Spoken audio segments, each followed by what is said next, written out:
Assalamualaikum warahmatullahi wabarakatuh. Kembali lagi bersama saya Alivia Afifah Ramadhani dengan NIM 2405076003 dari Program Studi Pendidikan Bahasa dan Sastra Indonesia Universitas Mula Warman Angkatan 2024. Pada hari ini, saya akan mereview atau mengulas kembali materi yang telah disampaikan oleh Ibu Dr. Dwi Sulistyorini, SSM Hum, yang merupakan dosen sastra Indonesia Universitas Negeri Malang. Ibu Dwi membahas materi terkait sastra horor. Nah, apa sih sastra horor itu? Jadi, sastra horor adalah sebuah cerita fiksi yang dibuat untuk menimbulkan rasa tegang, rasa takut, dan ngeri pada pembacanya. Adapun tujuan diciptakannya sastra horor yaitu untuk menciptakan suasana yang mencekam dan menakutkan. Adapun poin utama dalam sastra horor yaitu yang pertama yaitu supranatural atau realistis adanya ancaman. Supranatural melibatkan makhluk gaib, roh, setan, kutukan, atau fenomena di luar nalar manusia. Sedangkan realistis yaitu sebuah ancaman yang berasal dari manusia itu sendiri. Misalnya, situasi ekstrim yang menakutkan tetapi masih masuk di akal. Yang kedua ada ketegangan dan misteri. Sastra horor selalu menghadirkan ketegangan yang membuat para pembaca penasaran. Misteri dalam sastra horor digunakan untuk menutupi kebenaran di balik peristiwa menakutkan. Yang ketiga, latar yang suram dan terpencil. Di dalam sastra horor, latar yang identik yaitu dengan tempat sepi, tempat gelap yang dapat memperkuat nuansa horor itu sendiri. Yang keempat, eksplorasi ketakutan manusia, yang dimana menggambarkan rasa takut dan sisi psikologis manusia saat menghadapi sebuah ancaman. Nah, sebelum itu, teman-teman harus tahu terlebih dahulu nih, asal mula sastra horor dimulai dari akar kuno. Sastra horor berawal dari cerita rakyat, mitos, legenda, dan kisah hantu yang disampaikan secara turun-temurun.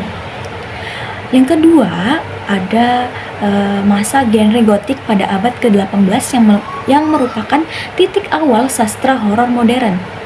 Nah, perkembangan horor modern diawali dari sastra gotik.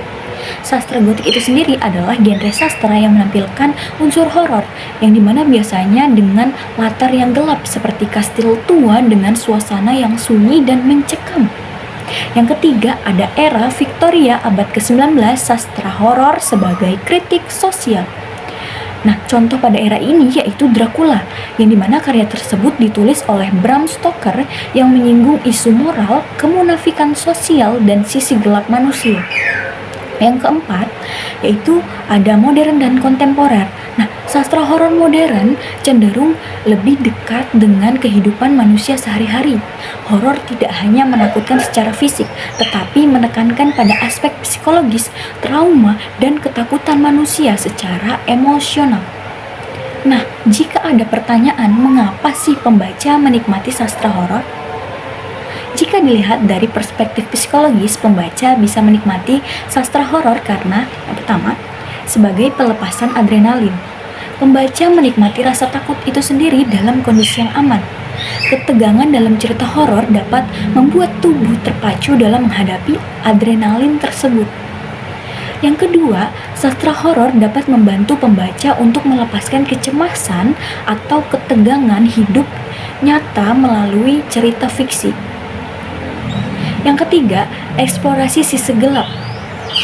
Horor memberikan ruang tersendiri untuk menjelajahi hal tabu seperti kematian atau sisi gelap manusia.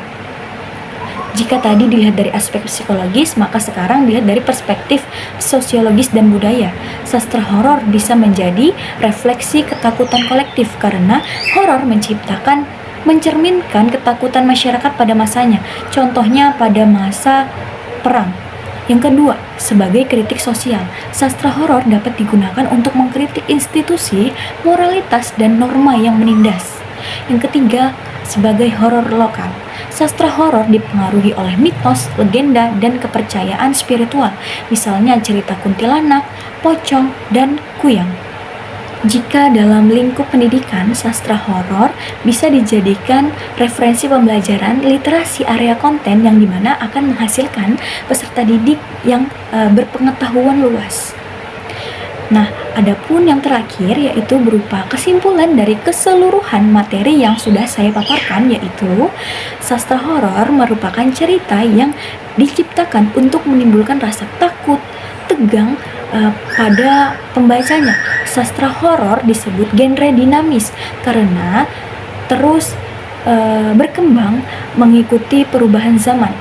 Ketakutan yang dulunya muncul dari mitos dan hantu kini bisa bergeser ke isu-isu modern seperti trauma psikologis atau bahaya dari lingkungan sekitar. Selain itu, sastra horor bukan sekedar menakut-nakuti, tetapi sastra horor seringkali menjadi cermin untuk melihat sisi gelap kehidupan, tekanan sosial, bahkan konflik batin yang jarang sekali diungkapkan secara langsung. Sastra horor bisa dimanfaatkan dalam dunia pendidikan seperti untuk meningkatkan literasi budaya, mengembangkan bahan ajar, dan menjadi media pembelajaran yang menarik bagi siswa. Cukup sekian yang dapat saya sampaikan terkait sastra horor. Jika ada kurangnya, saya memohon maaf. Wabillahi taufiq wal hidayah, summa ridha wal inayah. Wassalamualaikum warahmatullahi wabarakatuh. Sampai jumpa.